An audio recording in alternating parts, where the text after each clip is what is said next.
So when we look at last year, how was Eden Prairie's real estate health? How did it do? So we're going to start. Um, I'm going to reduce myself because then it's an easy way to lose some weight. And I'll put myself over here. And because you don't really care about me in that respect, I'm also going to take off my glasses. So when we look at closed sales, the quantities are impressive. 721 in Eden Prairie, 724 in Minnetonka, and just over 1,000 in Bloomington.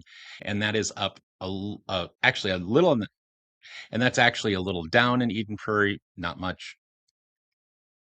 And that's up almost 12% in Minnetonka. So the sales in Minnetonka picked up as far as more sellers put their home in the market than the year before. And Bloomington went up almost 9%, so which is pretty healthy. And that's also a lot of sales. So we're going to take a look at days on the market. So this is how many days on the median did it take for a home to sell in.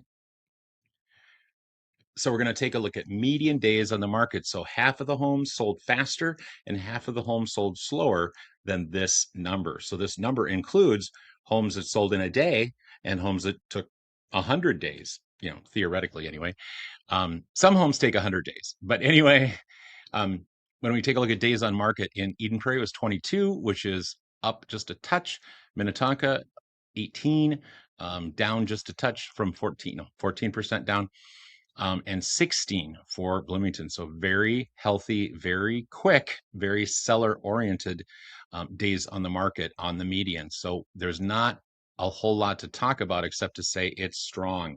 Quick question for you. Are you curious about the value of your home? If you are, I have just the thing for you. Just scroll down below where you're watching the video right now, and then where you'll see free market value report. And you click on that link right there next to it, and it will go to this website, which is my website. You'll type in your address, and then you'll push that green button. It will ask you for your email address, and then it will send you an email, and it will be an automated valuation of your home. The only other person who knows that you did it is me, and I'll keep it quiet. I will send you a thank you, however, but other than that, no one else will know. Price per square foot.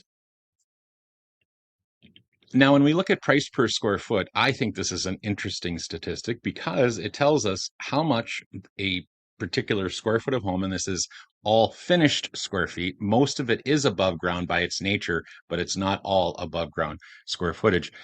Eden Prairie had 207 per square foot, Minnetonka at 227, and Bloomington at 196. So Eden Prairie went up a little bit.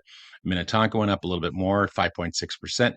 Bloomington went up 2%. So if there was such a thing as how much did my home go up in value, given everything else equal, your home in Eden Prairie went up 2%.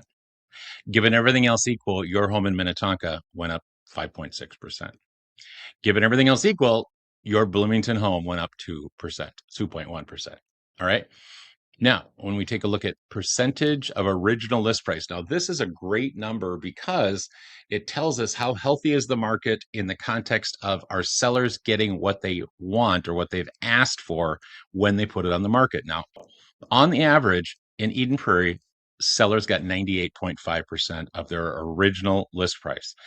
And by the way, notice I said original. There is percentage of last list price. We're not going to use that one because only a certain small select number of homes had to reduce their price.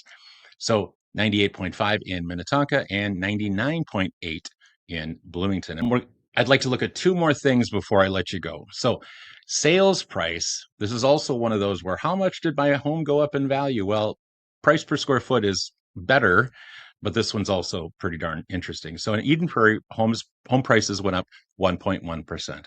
Minnetonka, 2.1%, and Bloomington, 3%. Now, this is how many showings did it take to sell a home?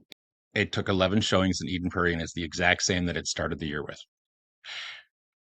Well, wait a minute. Days on market, it took 22 days, only 11 showings? Yes. Doesn't that seem a little odd? Well, no, because why wouldn't, if the market is slowing down, why wouldn't showings go down as well? Well, here's the answer. There is a number of people, I don't know how many, 5, 50, 500. The moment a particular home within, let's say 80% of the marketplace goes on the market, there's a bunch of people that really want to see that house or really have thought about moving to that area, that neighborhood, that price point, that type of home, that lake, whatever. So there's always going to be those people. And what this is saying is the showings haven't increased. They've stayed about the same. It just takes a little longer to sell the home. So I just wanted to take a moment and say I'm very thankful that you watched this video. And if there's anything I can do until the next time you watch another video or reach out to me, I would love to be of service. Thanks. Bye bye.